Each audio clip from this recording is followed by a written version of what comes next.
Hi everyone, my name is Tiffany Zhang and I'm the founder and host of Empathy Gaps, an online YouTube video podcast. Welcome to episode 17. According to Dr. Venter, the current youth is giving up. More people from Gen Z are skipping college and the relationship between doom scrolling and our mental health is negatively impacting us. However, according to him, there is also a solution. In this episode, Dr. Venter and I will discuss the hopelessness in the youth, the impact that information overload has on us, and the impact that social media has on our mental health. Here is my conversation with him. Hi everyone, and welcome to Empathy Gaps, an online video podcast focused on creating a safe space to discuss psychology and mental health. I'm Tiffany Zhang, your host, and today we have a very special guest, Dr. Henry Venter. Dr. Venter is a clinical psychologist, program director of the Social and Psychological Department, and psychology professor at National University. Dr. Venter, thank you so much for being here today and taking the time to join me. Before we start, is there anything else that you want to add regarding to what you do and who you are? No, you were spot on, Tiffany. Thank you. And thank you for having me. It's a pleasure being here. Of course. So I guess kind of as the first question, I saw that as I previously mentioned before we started the interview, that a lot of your research is around mental health. So I saw that some of your research is on the hopelessness in the youth and the giving up generation. Can you kind of explain those findings and what they might imply for future generations? Yes. Well, the whole topic of the rise of loneliness came about when people, of course, during the COVID pandemic, realized people are now at home and they're isolated, and they did some studies and came out with numbers that more and more people are lonely, young people are more isolated, and it affects their mental health. But then they looked at the data and said, no, no, no, this problem existed before COVID. There was an enormous rise in loneliness worldwide. If you take, for instance, the American Psychological Association did a study as far back as 2020, and Cigna Health did a one in 2020 and 2020 as well. And in 2019, there was a meta-analysis that all already showed that there was an enormous rise, number one, in mental health problems among youth. And youth, we are saying late adolescents as well as young adults. Young adults is usually from 18 to about 25. A tremendous rise in reporting to ERs with mental health related crisis, a rise in suicide, which was shocking because we have so much more mental health services available. And then they connected it to the issue that worldwide young people are experiencing intense loneliness. And then this was all exacerbated by the COVID pandemic, but it actually existed and started way before. As far back as 2012, they started tracking that this is just rising and rising. And the interesting thing is that people thought, but we are more connected. We are connected online. People are actually always connected. So how can people then be lonely? And that's what sparked the interest. What is happening here? And why if you take, for instance, there is currently about in the region of 380,000 health apps, of which 20,000 alone addresses mental health. So there's a lot more services, a lot more online therapy, and yet there is this tremendous rise. And so, of course, that sparked the interest to the point that recently the Surgeon General of the United States published a white paper on loneliness, which kind of just showed all of us, wow, this is really a tremendous issue that has to be addressed. Mm-hmm. Of course. And what do you think that this implies for future generations? Do you think the trend of loneliness will go down in the future, or do you think it will keep rising? Something that rises will only change if something's going to be done about it. Currently, nothing is being done about it. People are just starting to realize there is this problem worldwide, especially around cities like Seoul. That's very similar to New York, where there's a lot of young people, but they become very lonely and their mental health uh, um, issues become more profound.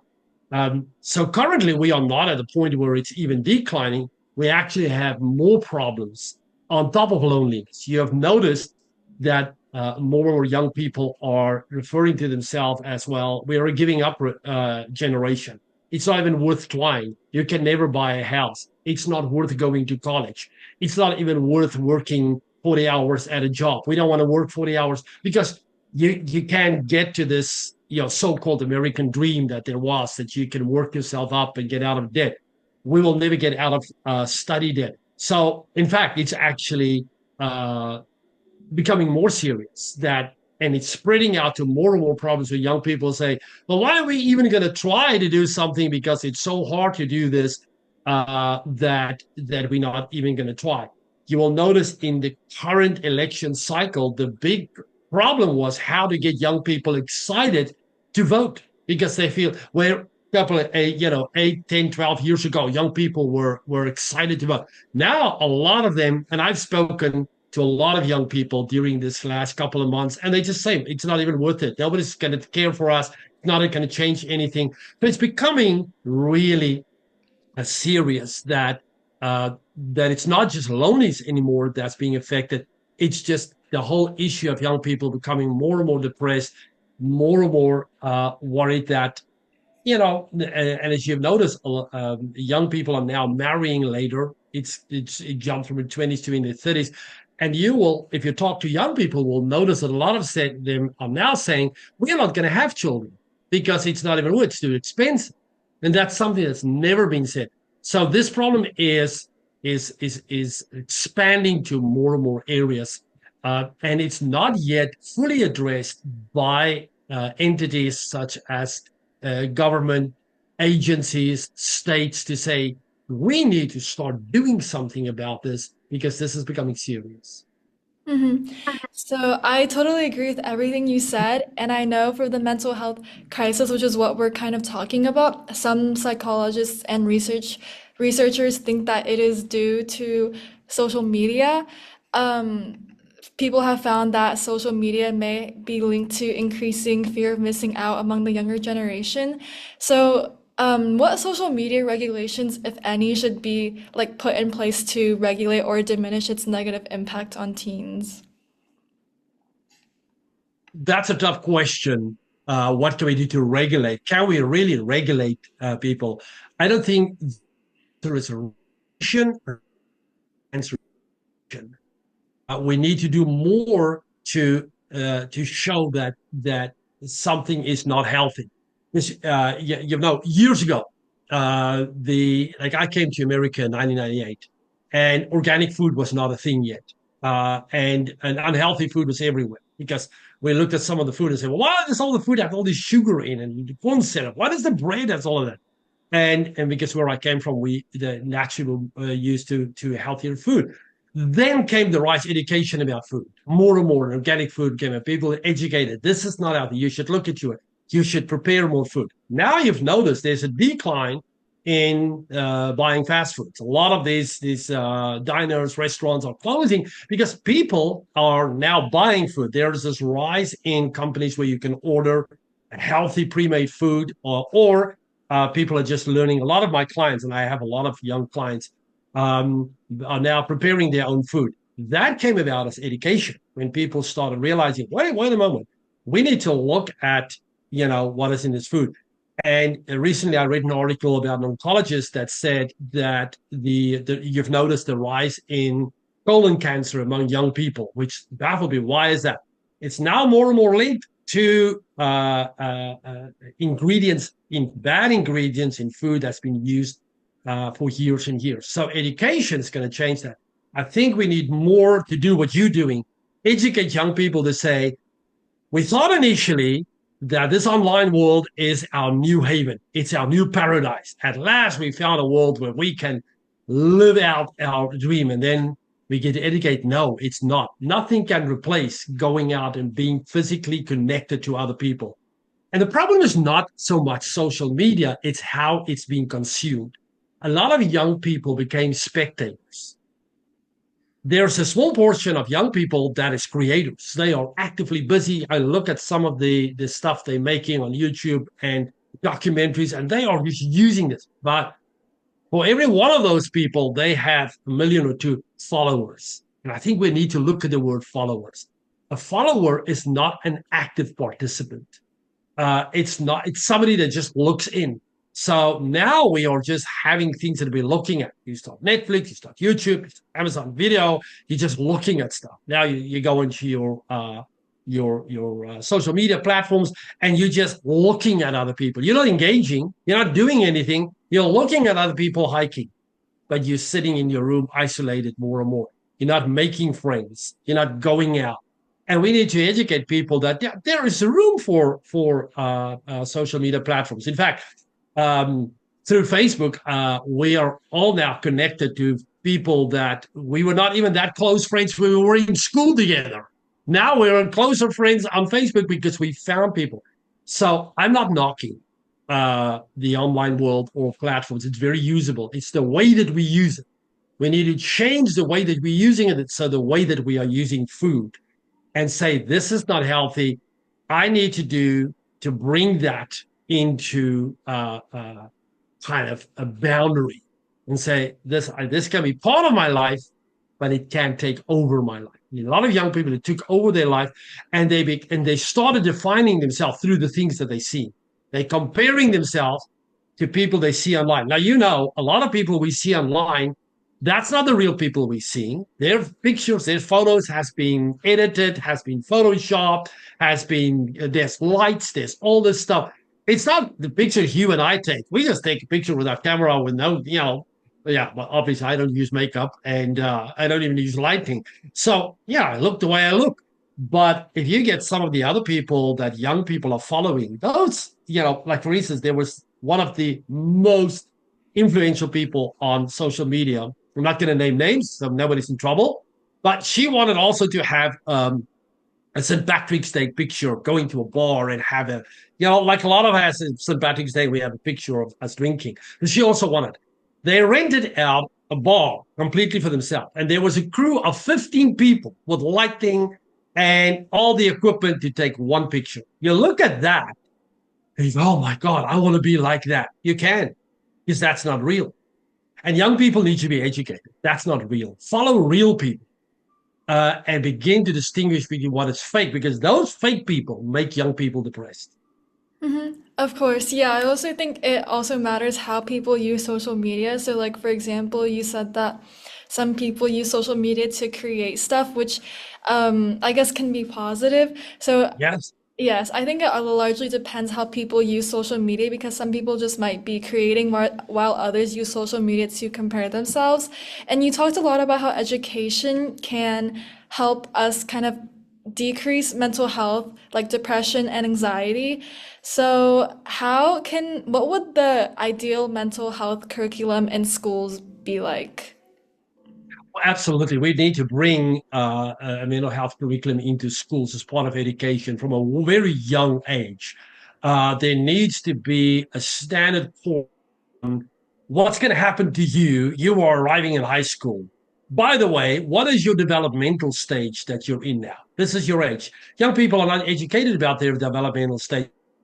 Mental stage we're in now in adolescence is you're going to form an identity. And that identity will include your personal identity, your sexual identity, your academic identity. And so this is how it happens. This is what's negative. This is what's positive. Because remember, when you get to adolescence, high school, you now have half a brain. Your brain is not fully complete yet, but it's half a brain. A brain to get you in trouble if you don't think correctly. But you do think, have brain, have emotions. So, and if you educate young people, it's don't follow your emotions. You can look at other people and you're going to feel, I'm not like them. Of course, you're not like them. You can never be like them. But hey, you're like yourself. Because a lot of isolation starts already in high school. And I think what happened with social media, a lot of those disenfranchised young people that already didn't feel part of the group found an outlet on social media. So they were in the first place not that well when they started, and then they start becoming a follower. But they're not just consuming; they're comparing. But I'm not like them, and so the only education from early on in high school can help young people to understand it shouldn't be just an elective. It should be This is standard. We need to, so there needs to be a lot more outreach. You remember in high school how many outreaches there were on driving?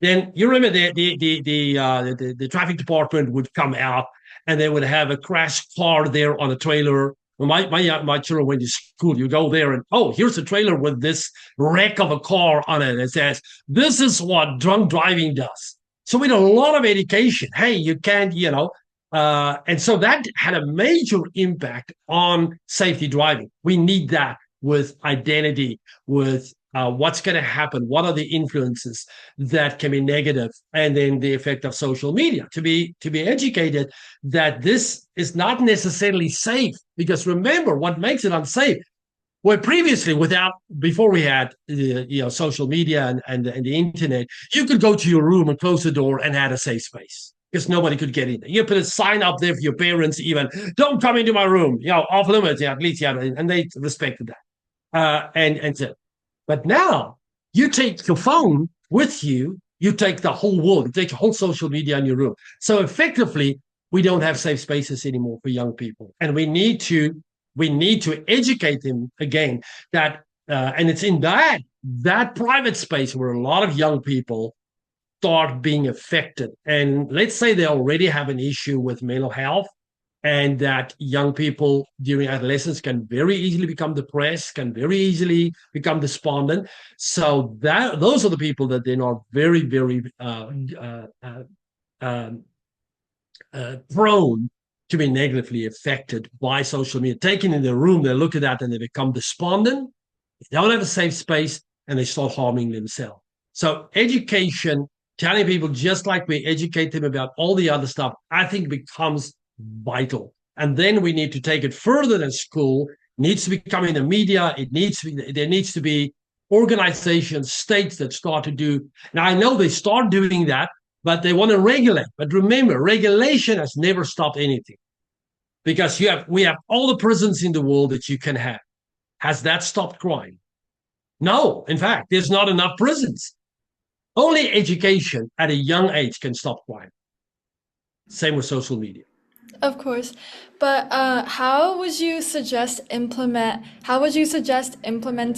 mental health curriculum in schools? Like what age should it start at? And also how should we go about the subject since mental health is a very sensitive topic? Yeah, I think it should start in middle school. Middle school, where you have middle schools. Middle school is a very, very strange world. It's that world between elementary and high school, and often a lot of people start experiencing issues there. And every state, every county, has their education department, and it's not complex to develop a very healthy curriculum that starts with identity, because that's where everything goes to. At the end of adolescence, you need to know who I am. And the idea is to get to a point that I'm okay. But if we don't know, we teach people about history.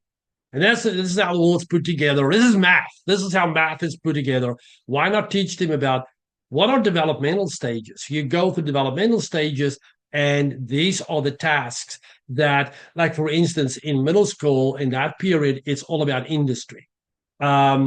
Now that period is industry versus despair. If I don't feel industrious, I can do things, I'm going to start feeling in despair.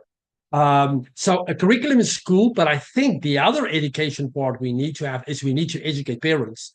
Parents need to be enrolled in a course about what the child is going to go through. We basically assume parents know what they're doing. Let me tell you, I deal with lots of parents. They have no idea what they're doing.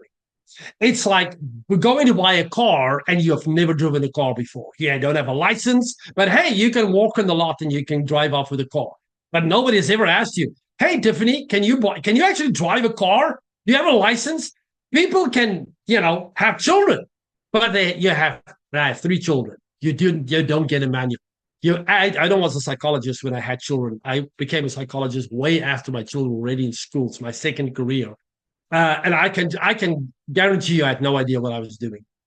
My poor children. Today I fund their therapy. No, I'm joking. I'm not. But I should fund their therapy. But you have no idea.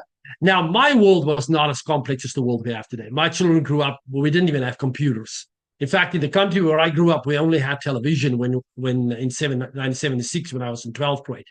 But the parents of today are having these children that lives in this electronic world. So parents need education. There needs a lot more programs in every school district to bring parents in and say, hey, this is what's going to happen. You can't stop your child from using this. That will never work. But this is what you need to do. This is what you need to watch. You need to watch signs. They need to know signs that their child is being bullied. It always boggles my mind if I read about an adolescent that committed suicide after they've been bullied online and nobody knew. And you know why they didn't know? Education. The parents didn't know and didn't see the signs. The teachers didn't know, they didn't see the signs. We need to educate people about the signs that somebody is going through a crisis, a young person. Now, I was in high school and a very bad student. And you know what? Never did anybody ask me, none of the teachers or my parents ever asked me, said to me, tell me what is wrong, what's happening to you. You know what they all asked me? What is wrong with you? Yeah, how did I know what is wrong with me? I knew help, but I didn't know. How did I do I?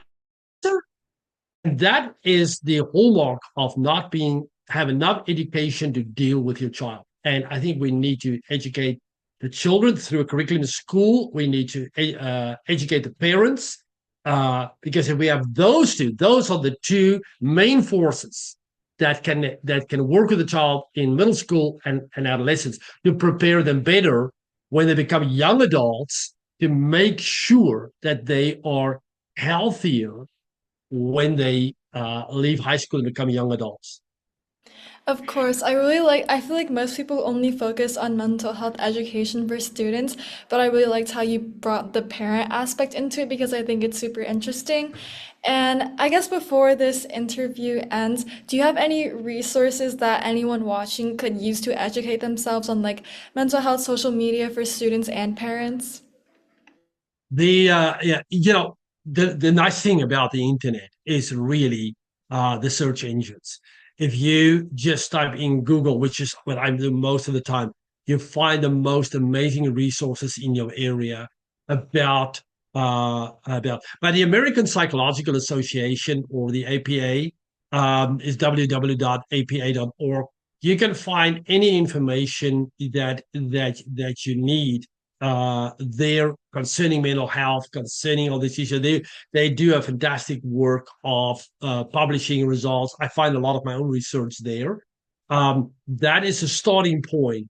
And then, of course, whenever somebody is in trouble, call 911 or go to an emergency room. That is the safest thing. The main thing is when you're a young person, I'll say this on the podcast today, one of the biggest signs that is isolation is if you know that you're isolating and you know that you are beginning to disintegrate and you are you're losing that content or that connection with reality. You become despondent, you feel hopeless, you feel lost. It's a time to talk to somebody. Just talk to somebody, reach out to somebody. There's so many suicide hotlines that you can just Google suicide hotline in my area and you will find somebody to talk to. We have a lot of resources, but we need to educate the right people, parents, teachers, and young people. What do I do to consume healthy and to remain healthy while I'm consuming? Yeah, thank you so much for that insight. And that was the end of the interview. So thank you so much to Dr. Venter for coming on and speaking with me. It was such a great pleasure. And to everyone watching, I will see everyone next time. Bye.